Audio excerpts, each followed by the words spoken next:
I don't know if you know this, but the wide receiver position in fantasy is as deep as ever. But do you know which ones you need to be targeting in 2023? Let me help with that. These are the best wide receiver picks in every round of your draft. And now we begin in round one, where honestly, there's loads of great wide receivers this year. You have Cooper Kupp, you can see here, the elite guys up top in Chase and Jefferson. Stephon Diggs is on the screen, but the guy I want to talk about is Tyreek Hill, and here's why. This dude was arguably the best wide receiver in football last year. He was number 1 in PFF grade and number 1 in wide receiver efficiency. And according to his reception perception on Twitter, this is Matt Harmon's website. It's a great website. This is how good you are against man and zone coverage. He had a 90th percentile success rate against zone. That's top 10%. 96th percentile against man, top 4%. Look, the translation there is that he was literally unguardable one-on-one. And this is really important to note. Tyreek was fantastic last year in fantasy, but look at this. In 13 games with Tua, he averaged 21.4 points. That basically would have been tied with Jefferson for the most amongst any wide receiver last year. But in the 4 games without him, he had to play with guys like Skylar Thompson,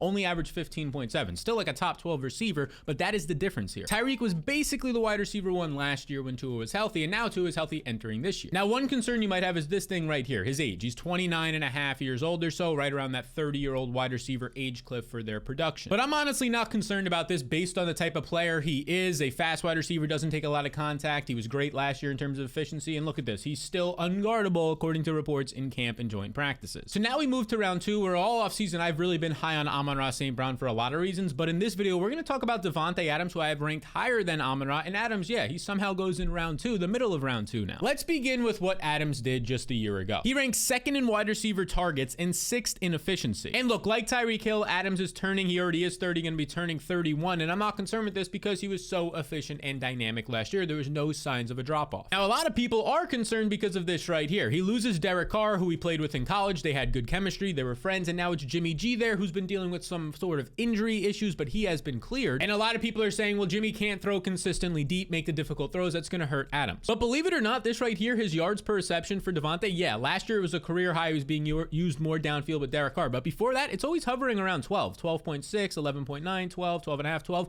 which is basically right around where Jimmy G can thrive. And I'm just not worried about Adams because even if it's not as efficient with Jimmy G, this offense, he earned 180 targets in his first year with head coach Josh McDaniels last year. And like we mentioned earlier, and you can see right here, his 180 targets were the 2nd most in the league. And now Darren Waller is gone. That leaves behind 5 targets per game. Matt Collins is gone. That leaves behind nearly 100 targets, which the newcomer Jacoby Myers will likely fill. But that means you have 180 targets from Adams last year and all of Waller's targets still up for grabs. And I'll leave you with this about Adams, which is reassuring. He kind of had a minor injury in camp, but he's already back. And you can see SportsMD analysis on Twitter. He says he has zero hesitation about these wide receivers because they line up on the outside in terms of injury, and Davante Adams is on this list. So now we got the first 2 rounds out of the way. That's a really good start if you can start your draft with Tyreek and Davante Adams. Let's go to round 3. And round 3 is a place that I like to target elite quarterbacks if they fall. Josh Allen, Jalen Hurts, Lamar's usually here. But for this video in the wide receivers, I'll go DeVonta Smith, the Eagles wide receiver. And look, DeVonta was a top 15 fantasy wide receiver last year, despite having to compete with A.J. Brown for targets. And oh yeah, Jalen Hurts rushing upside, leading the league in rushing touchdowns, takes away from potential production. Now here's how great Smith was. He was number 7 in yards after the catch, number 9 in wide receiver efficiency, and he had 35 cheat code targets. Now those cheat code targets are his downfield usage, 20 plus yards, and his red zone targets. And check this out. In week 1 last year, above my head, he had 0 catches, 0 yards, 0 fantasy points. If you take this week out, he was actually a top 10 fantasy receiver from here on out. And it only got better as the season went on because over his final 6 games, he averaged 17 fantasy points per game, the 2nd most of any receiver. The only guy ahead of him was his own teammate, A.J. Brown. And now you might be saying, well, there's no way those types of receivers can produce like that again in an efficient offense, and you're probably right. But they were so good last year that DeVonta didn't play a lot in the 4th quarter. Smith ran 50% less routes in the 4th quarter due to blowouts. So expect more routes for Smith. He's a great 3rd round target. And for the 4th round, I want to be targeting Deebo Samuel, who, look, last year it wasn't great. Deebo finished as the wide receiver 28 overall in fantasy, which for a 4th round pick now, that would not pay off that price tag, but we have to unpack what happened last year. The dude was dealing with so many injuries. It starts in October, a hamstring injury, that lingers for about a month, and then just a couple weeks after that in December, he has an ankle sprain, which keeps him out basically the rest of the year. And also not shown here, he started his 2nd straight year with an injury in camp and a contract dispute, so he wasn't out there as much with the team getting chemistry. But now Deebo is healthy, and in 7 games with Brock Purdy last year, he averaged 13.8 points, he averaged 7.4 targets. This is basically where he's being taken right now, is a little bit of a value based on the production you see right here. And when this dude is healthy, as Alex Crusoe points out on Twitter right here, he is dynamic. He was number 1 last year in yards after contact. And look, this is around guys like Jamar Chase and monsters like A.J. Brown. So if you're looking for a receiver in round 4, go to Deebo. And now the best wide receiver in round 5. Now the best wide receiver in round 5 is going to be the 60th overall player, the Atlanta Falcons wide receiver, second-year player Drake London. And now he's a popular breakout candidate for this year because last year he was highly efficient. London was number 11 in yards per route run, which is like the best efficiency metric for wide receivers. He averaged 2.4 yards per route run. That was better than guys like Keenan Allen and Jamar Chase. And he earned a target on 32% of his routes run, second best in the NFL behind only Tyreek Hill. And check this out. Inside the 10-yard line last year, Drake London was second in the NFL, getting a first read look on 35% of his routes. So the first time his quarterback dropped back, they were looking his way. Makes sense. He's a big athletic receiver. And even better, when you look at the entire red zone usage, Drake London was only behind DK Metcalf in how many targets he got per route run inside the red zone last year in the entire league. Again, a big wide receiver, potential breakout upside and cheat code upside for this year. And what is your cheat code upside? Well, for a fantasy receiver, it involves your red zone usage. Now, London only had 4 touchdowns last year, but as you just saw, he was heavily involved and looked at often in the red zone. He was actually expected to score 8 touchdowns based on his usage. Now, the downsides is he plays in a run-first offense that just drafted a top 10 running back overall. They're probably going to continue to run. But that's fine because London earned a massive target share last year, and he probably can do it again this year because look at his main competition, at least amongst wide receivers outside of Kyle Pitts as tight end. I mean, Matt Collins is like the next best receiver on this team, earned like 90 targets last year. Okay, nothing crazy. And Scotty Miller, Kadero Hodge, none of these guys are threats. So if you're finding this content helpful, make sure you subscribe. It helps me out a ton, but also helps you stay ahead of your friends. You see all the latest content. Now, in round 6, we're going to target the Packers' second-year wide receiver, Christian Watson, who, look, this player already broke out last year. He really shouldn't be on this list, but for some reason, he's going so late in round 6. Last year, Christian Watson only played 7 games fully healthy. He was basically banged up, had with a surgery in June in a rookie minicamp, and then all season up until week 10. But once he was healthy, he did this. He averaged 18.1 points, including 4 straight games of 21-plus points. So Watson as a rookie dominated, and he was considered a raw prospect, but now in year 2, after doing that, he's going so much later. And really, the only reason you can actually point to outside of maybe major regression, if you believe in that, is that Aaron Rodgers is gone. But let's take a closer look at Rodgers from last year. Rodgers was 35th in accuracy and 29th in deep ball catchable target rate last year. So even if Jordan Love struggles, you can see there's still upside for Watson. He just did it last year. And imagine if Love is just decent. One more thing I'll leave you with is these are the athletic testing measures for Christian Watson. He's 6'4", so these measures, all of this, his speed, his burst, his catch rate is being this high, close to 100 percentile, third most athletic wide receiver ever for his size, behind only Calvin Johnson, yes, and Julio Jones. Now we go to round 7, and it's arguably still the best wide receiver in the draft. If he starts to creep up into like round 5 of your home leagues, then he's properly valued, but right now he's 2 rounds too low, and that's the Pittsburgh Steelers wide receiver Diontae Johnson. And as you can see here from Dwayne McFarland, in the first preseason game, Diontae Johnson picked up right where he left off, earning targets at an elite rate, 50% of the targets in week 1 with the starting team. So it's no secret I think Diontae's a great option this year, and you could really boil it down to this. The fellow ranked number 9 last year in expected fantasy points. So based on his role, he was expected to finish as a top 10 receiver. However, he finished as the 39th overall receiver, and this is the reason right here. Look at the far right column. 73 points is the amount of points he missed out on based on what he was expected to score on his role, the most of any wide receiver, meaning he was literally the most unlucky receiver. And to this point, you might already know this, but it's worth reiterating, is the reason why is because he scored 0 touchdowns on 147 targets. The first wide receiver ever not to score after seeing 125 plus targets, and he had nearly 150 of them. Now, Alex Caruso sums this up pretty well right here. He basically says Diontae Johnson was targeted on 24% of his routes in 2021 and 2022. He knows how to earn targets, and then look at this. The other 10 players that were able to do that are now being drafted as top 18 wide receivers. And Diontae in many places is going outside the top 30. So now we move from the 26-year-old Diontae Johnson to an even younger breakout potential player with the Washington Commanders, Jahan Dotson, the best pick in round 8. And he starts off the preseason perfectly, as you can see right here. Sam Howell with the first team offense to Jahan Dotson, a lovely adjustment to the ball, and goes in for a nice little touchdown. In that game with the starters, he played 100% of the first team snaps, the only wide receiver to do that. Even Terry McLaurin came off the field in this game. And speaking of McLaurin, Jahan Dotson actually outscored him in the 60% of the games they played together last year. And even more impressive is this last point from Andrew on Twitter. Jahan Dotson had more wide receiver finishes than Terry McLaurin last year, despite playing 5 less games. So that's how sneaky good this second-year player out of Penn State is. He can quietly maybe be the number 1 wide receiver for the Commanders. And he was starting to do this at the end of last year. Dotson was a top 15 wide receiver his final 5 games, despite ranking 78th in catchable targets. And then in week 2, things continued to be great for Jahan Dotson. He played all 14 of the snaps right here through the first couple of drives with the starters before a couple of offensive linemen left, but then he continued to dominate as his starting quarterback, Sam Howell, remained in the game. He earned 7 targets, 5 catches, 76 yards. He had 5 straight targets at one point. And in this game, Terry McLaurin suffered a turf toe injury, which is a lingering injury. You can see Jeff Mueller on Twitter right here says it's usually a 3 to 4 week return to play, but then your production can dip. He might not be fully healthy. Look at this. It can affect him through week 3 to 5. So you're looking at Jahan Dotson potentially starting the year as the wide receiver 1 for the Commanders. His ADP is probably going to rise because of this performance and the fact that McLaurin's injured. So go get him as soon as you can. This guy can earn double-digit targets any week. And I'll leave you with my tweet about Dotson right here. He played in 9 games fully healthy. No snap limitations, didn't leave early for injury, and he averaged basically 14 points last year, 21st amongst receivers that would rank, but now he goes 38th in drafts. So Dotson's the best pick in round 8. Now for round 9, we're looking at a guy who busted last year, but now is going to bounce back. And that would be none other than Buffalo Bills wide receiver Gabe Davis, who last year, he was a 5th or a 6th round pick. He had all the hype in the world. And you can still debate if this hype was warranted or not, but it basically came from this game against the Kansas City Chiefs in the playoffs the year before that, when he goes for over 200 yards and 4 touchdowns in prime time. And then he gets drafted, like we said, in the 5th or 6th round, but he busts for people. He puts up the best season of his career, but not good enough for where he was drafted in fantasy, just 11.4 points per game, 36th overall amongst receivers. So a lot of people were burned by him, and he's now been written off, and that's fair, but you always have to look into why a player didn't perform. And for Gabe Davis, it's pretty clear cut when you start to look into it. September 15th, week 1 last year, he ends up injuring his ankle. He's supposed to miss 2 to 4 weeks, but he plays through it, and he's later admitted this lingered him for basically the entire season. But that's not all, because as Sports MD Analysis points out here on Twitter, Josh Allen, once he returned Gabe Davis, Josh Allen sprained his elbow. It actually came out that he tore his elbow for the final 10 games of the year, so now you're playing with a gimpy quarterback. Now, this is what Gabe Davis did in the weeks he was off the injury report and probably still banged up a little. He averaged 12 fantasy points per game, which would be a top 30 wide receiver, but now he goes 41st overall. And I'll leave you with this on Gabe Davis. Basically, right now in camp, everybody is saying that there's 3 players on the Bills that are standing out: James Cook, the running back, the rookie tight end Dalton Kincaid, and then Gabe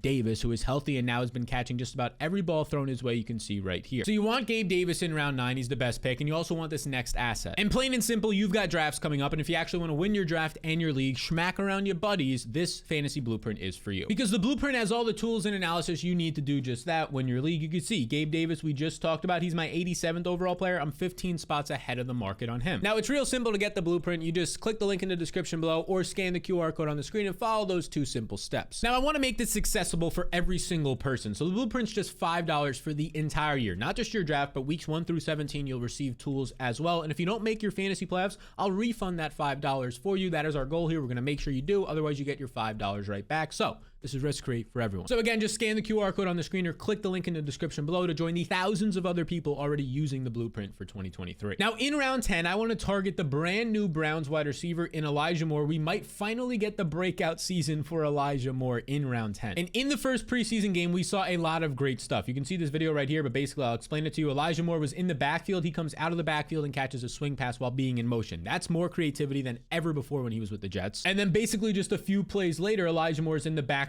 and he takes a handoff for 15 plus yards. So if we can get this type of a role for him, used all over the field, we like that. So yes, Elijah Moore is now a Brown. He's Deshaun Watson's slot wide receiver, and that's important because Watson's slot wide receivers average a top 30 finish, but Moore currently goes as the wide receiver 48 in drafts. All right, so here's the story on Elijah Moore. He came into the league as a 2nd round rookie out of Ole Miss, and he finished top 10 right away as a rookie in route win rate. He was good at beating man coverage. Now, he battled an early season concussion as a rookie, but once he came back from week 7 to week 13, he was the wide receiver 4 in fantasy football. The problem from there was he injured his groin and missed the rest of the season. And then in 2022, like many players, Garrett Wilson, another one of them, was limited by the poor performance of Zach Wilson. When Zach Wilson didn't play last year, Elijah Moore averaged over 120% more points per game. And we can just look at reception perception right here. Basically, the higher this number is, the better. This is your success rate versus man coverage. As a rookie, Elijah Moore, somewhat limited sample, 100% success rate against corner routes. Everything's like above 70% here. Usually, if you're above like 60, 70%, you're good. He's in the 80 to 100 percentile range. If you're a rookie, that means you're going to have future success more times than not. So maybe, cross our fingers that this can finally be the breakout year. It might be our last chance for Elijah Moore. Now, the best wide receiver in round 11 is going to be this man right here, Courtland Sutton of the Denver Broncos, and he just got a little bit of a boost. And that's because Jerry Jeudy suffered a moderate hamstring injury about 2 weeks before the season starts. Like a minor hamstring is probably going to take 2 weeks to recover from. A moderate one might take, they're saying he's questionable week 1, but he could potentially be out for up to 1 to 2 months. Now, there is a wide range there. There's still a chance Jeudy could play week 1, so we just have to monitor this by really the day. But if Jeudy was to miss time, Sutton's competition would be Marvin Mims, who is a sort of electric downfield weapon. He's out of Oklahoma, a 2nd round rookie, but then Marquez Callaway, that's not really too much of a threat compared to Jeudy being there fully healthy week 1. Now, Sutton himself might rise a round or 2, but maybe he doesn't, especially this close to the season. Either way, I like him because he has the fantasy cheat codes at the wide receiver position. That's your downfield usage usage and your red zone usage. He was 11th in deep targets. He had 14 red zone targets. That's solid, but he was actually top 5 in red zone target share. And now this is the interesting part. He only finished 40th amongst wide receivers with 10.6 points per game, but he only had 2 touchdowns, even though he was top 5 in red zone target share. So he was being used in the red zone, just got unlucky in terms of touchdowns. And 30% of his targets were uncatchable for Russell Wilson. If that improves, and it should this year with a better offensive line and Sean Payton, well, Sutton could be rising up the ranks. Now in round 12, there's one guy who stands out far above the rest, and it is the second-year player in Kansas City, Skyy Moore. Look, since Tyreek Hill has been gone, there's really been no wide receiver to step up for Mahomes, but there hasn't been a guy as talented as a Skyy Moore. I mean, we're talking about like a gadgety type player. McCole Hardman was drafted in the second round. Juju, who doesn't have the same burst anymore, was there. Now here's what you need to know about Moore. Basically all preseason, he's been lining up as a starting wide receiver out of the slot with the first team offense, seeing the most reps with that first team. And in college, this dude knew how to earn targets. Like last year, he put up nearly 1,300 yards on 135 targets. That's great, but that was 37% of his team's targets, which is phenomenal. Anything above like 25% is elite. He was at 37%. And now last year, he was a second round receiver and didn't produce, which isn't great, but there was just so many dudes ahead of him. Kansas City signed MVS and Juju to real contracts and traded for Kadarius Toney early in the year. And Skyy Moore also had a hamstring injury in camp, which shut down his ability to practice. And as a rookie coming from a smaller school, this really halted his progression. We've recently been seeing a lot of quotes from camp and in the preseason, good things on Skyy Moore. And he's saying right now that he's way more comfortable in year 2. He doesn't have to learn a lot of stuff. Last year, he was basically thrown in from a small school to the Kansas City Chiefs offense, having to learn everything. He was a little bit underwater. And one more thing to note is the Kansas City Chiefs led the NFL in slot receiving yards last year. And now their leader, Juju Smith-Schuster, and the most receiving yards in the team out of the slot is gone. Skyy Moore will take that role. Now in round 13, I like a third-year player here, so technically a veteran, although he doesn't have a lot of experience due to injuries, and that would be Rashod Bateman, who has returned to practice and is cutting and is ready to play week 1. Now there's a few things we have to call out for Rashod Bateman about his career so far. The former first-round pick started his career off with a groin injury in his mini camp in August of 2021. He ended up missing a bunch of games that year. He re-injured it in November, so his first year was a wash due to injury. And then to start his second year last year in 2022, he was great to start it off. He put up 14 points and 21 points to start the season against 2 really good secondaries. Those secondaries were the Jets and the Dolphins. And while he was healthy in 2022, things were looking good. He was top 15 in wide receiver efficiency and separating often downfield. But then in week 8, he suffered a season-ending Liz Frank injury to his foot. So it's been a disappointing career so far for Bateman, but now he is healthy. And he's in a brand new offense with offensive coordinator Todd Monken, and this is what he did in the first preseason game. This is the things that he said he was going to do, and he actually did it.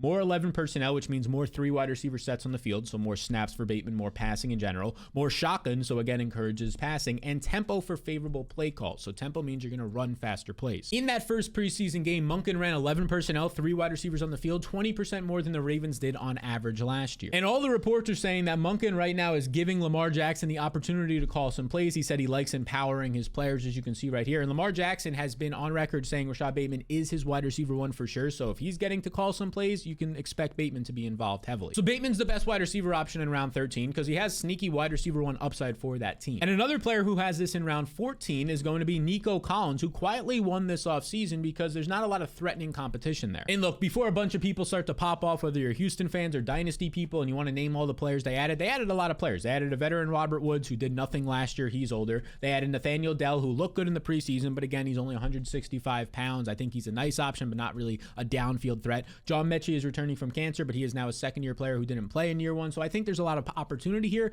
but it's a lot of young, another rookie, Xavier Hutchinson. They added Noah Brown, a veteran who hasn't done much. So they added a lot of pieces. Don't get it confused. I think they added players. Just none of those guys are a threat. None of those guys are a clear wide receiver 1 or a clear wide receiver 2. I mean, even Dalton Schultz they added at the tight end position, and I think he's just an average tight end. So now here's what you need to know about Collins, the Texans' potential wide receiver 1. Last year, he ranked 99th, bottom 2 in the NFL in catchable targets. Look at this. 50% of his targets last year weren't even catchable. He suffered from playing with Davis Mills at quarterback, who was 32nd in accuracy, in the dead last ranked offense in Houston last year. Now, despite the poor quarterback play in the worst offensive situation, Nico Collins, he ranked 44th in yards per route run. Not great, but this was actually a major increase, 38% than his previous year. And now he has a potential quarterback upgrade, you would hope, based on the second overall pick being CJ Stroud, who was accurate in college. Look, just think about it this way. Nico Collins last year finished as the wide receiver 49 in the worst potential offense, only scoring 2 touchdowns, and now somehow he goes as the wide receiver 60 in drafts. So that's a guy you should target late, and now in round 15, target this next wide receiver. And that would be Zay Jones, the best pick in round 15, who's been a strong value all off season. And the Zay Jones story started at the end of the 2021 season with the Raiders and Derek Carr. Over his final 7 games, he averaged 14 points per game and was a top 20 wide receiver. And then he signed with the Jaguars, got a quarterback upgrade we now know in Trevor Lawrence in in 2022, he put up career high numbers in his everything, receiving yards, targets, and receptions. But the worry for this year was that they replaced Marvin Jones, a 33-year-old, with Calvin Ridley, and the thought process was that Zay Jones was now going to move off the field in 2 wide receiver sets, with Kirk and Ridley staying on, meaning less snaps and less opportunity, targets, and points. But actually, in the preseason so far, we have seen that Christian Kirk has been the one operating out of the slot primarily and coming off the field in 2 wide receiver sets, so Zay Jones is staying on the field, his same role as last year. And in that role last year, Zay Jones was the wide receiver 31 in fantasy, but now he currently goes as the wide receiver 63. So target Zay Jones in round 15. These are the guys that you should be targeting at the wide receiver position in every round of your draft. Now, if you want to see the players that you need to avoid in every single round of your draft at every position, well, check out this video right here. And a reminder to hit the subscribe button if you have not yet already. It'll keep you one step ahead of your buddies this fantasy season.